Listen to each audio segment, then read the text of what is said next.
Hello darling! Welcome back to Boxes and Bubbles for another spoiler-free comic book review. Today it's Batman Urban Legends number 4, published by DC Comics. Written by Chip Zdarsky, art by Eddy Barrows and Eber Ferreria, with Marcus Toe on flashback art, color by Adriano Lucas, and letters by Becca Carey.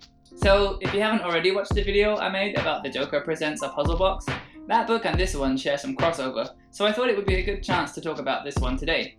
Firstly, the cover artist of Puzzle Box is the writer on this one, and there's also a short grifter story in the back of this book by Matthew Rosenberg, the writer of Puzzle Box.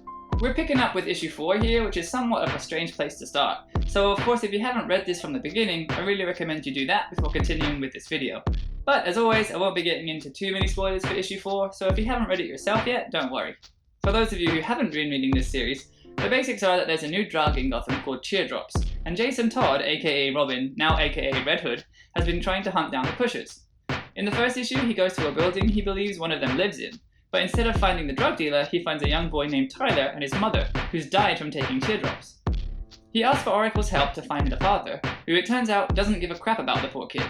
But he's adorable, so Jason decides to keep him around until he can figure out what to do for him. What I've been loving about this series so far is what it's doing to Red Hood, who is traditionally, and still is in this book, a ruthless and violent character. He's made a situation for himself where it's either help this orphan child or abandon him. It's giving him a big dose of heart, and so many of his interactions with Tyler are so gentle, which I get an extra special kick out of, being a kindergarten teacher myself. It's really fun for me to see comic book characters talking to and looking out for children. Of course, soon enough, Batman gets involved, and his interactions with Tyler are uncharacteristically sweet too. And that brings us to issue 4 nicely, which is a direct parallel to Red Hood and Tyler.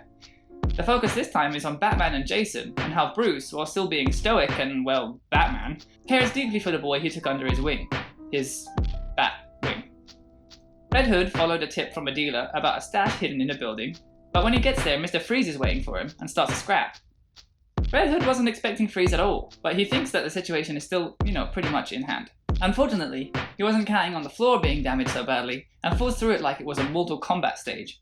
His guns won't work either thanks to the freezing temperatures, and Freeze has iced up the entire building to keep him from escaping. Realizing he's in over his head with no options left, he calls out for help. He calls out to Batman. I haven't read so many Batman comics, and I especially haven't read so many Red Hood comics, but for me this feels like a big deal because Jason quit being Robin and often tries to take matters into his own hands. Not only does he ask for help here, but he says that he needs Batman. There's something impactful about those exact words to me. And apparently I'm not the only one, because Batman, who is across town, drops everything and floors it to get to Jason as fast as possible. Again, the exact words he uses here feel so impactful, even down to being unable to finish his thought when he's about to mention death. Right here we get a flashback to a previous deadly situation for Jason, and there's a page here I absolutely love of Batman cradling him with his cheek touching on his forehead. I've never seen Batman look that way before. And the art in these flashbacks by Marcus Toe is so gorgeous. Both the style of the art with these big thick outlines and this flat style of colouring rather than gradients or shading. I love this page. Anyhow, Batman is intercepted by some of Freeze's goons, and there's an awesome combat sequence here. And this is how action should be done in comics, if you ask me, where each major moment is shown and the book shows us what's happening with pictures rather than telling us with text. Look at how well all this moves and flows. It's easy to follow and it's exciting to read. Batman kicks this guy, and then the next moment we see is his dodge before he punches the second guy and throws him at the first before he can grab the Batarang.